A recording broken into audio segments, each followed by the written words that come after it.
People traditionally that have resisted using Lazada, Shopee to buy products, people that have resisted buying groceries online, well, now they all have to.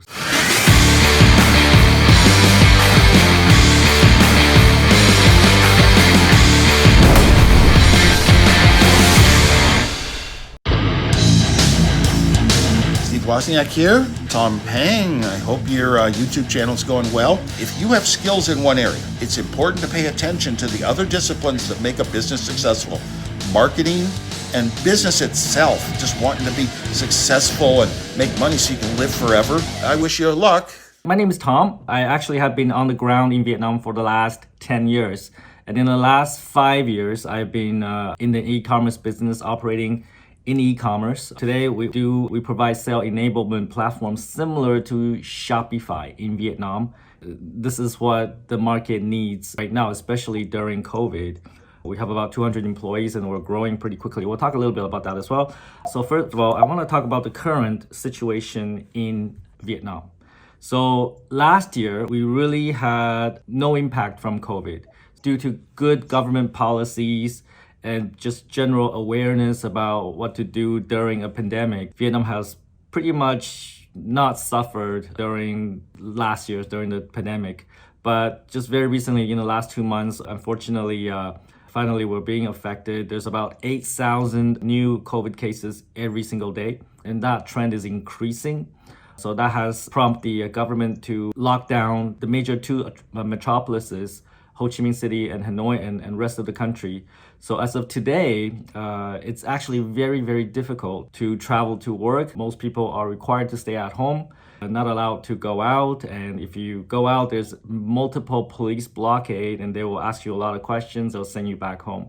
The restrictions are actually getting even more severe. Even like GrabShip, even the shippers, very limited scope in terms of what they can deliver from sender to recipient.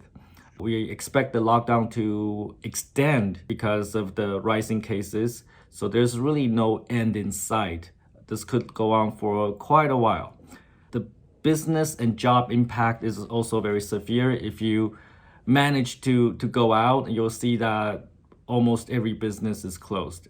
Aside from the convenience stores, and which are very difficult to access because you need to actually put the information into a tracking app. You gotta do multiple things before you enter the store. So it's actually very, very difficult. And also the job market is having a very severe impact as well because a lot of people losing their jobs due to the closures of these businesses. I happen to run a job site.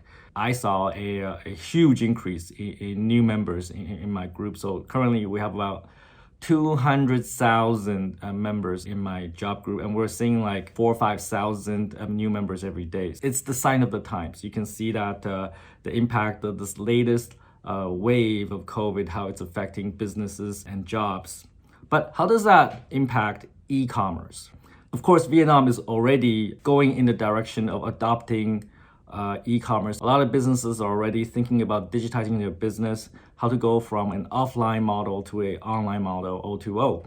That trend has accelerated in the last year, especially because of COVID. Now they understand they have to be able to do business online. If the customers are not coming to the store, that has accelerated that process.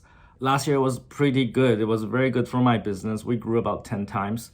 But with this latest round of lockdown, even the e-commerce companies are hurting, even the logistics, because you can't even ship anything. So therefore, even though with online presence, there's no way for sellers to deliver the products to buyers. So what was the impact to e-commerce in the last year?